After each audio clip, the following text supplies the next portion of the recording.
C'est de découvrir le navire et curieux d'en savoir plus sur les croisières fluviales. Ce matin, les équipes de ce professionnel du secteur sont sur le pont. Objectif, présenter l'entreprise et ses nouveautés. Jacques et son épouse ont déjà voyagé avec ce croisiériste et se disent plutôt satisfaits.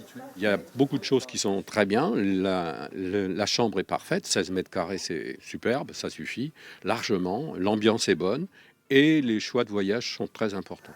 Des choix de voyage qui s'étoffent, car à partir d'avril prochain, le Cyrano de Bergerac fera escale ici à Royan tous les 10 jours. C'était dans les retours clients quelque chose qui manquait beaucoup à notre navigation sur la Garonne. Alors c'est Garonne-Dordogne déjà, mais effectivement la distance n'est quand même pas très longue par rapport à d'autres fleuves que nous pouvons naviguer en France, comme le Rhône par exemple. Et de pouvoir arriver à Royan, c'est pour nous vraiment un vrai plus dans l'intérêt de cette croisière.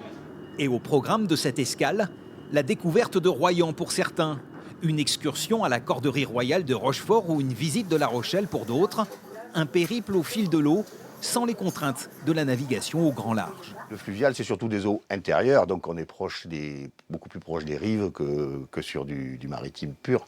Et donc ici, c'est un petit peu mitigé, on est un petit peu sur les deux, sur l'estuaire. Les eaux sont en maritime, mais on est quand même proche des rives, et c'est toujours intéressant pour les passagers de voir du paysage plutôt que d'être en pleine mer. Et des passagers, le Cyrano de Bergerac peut en embarquer jusqu'à 174.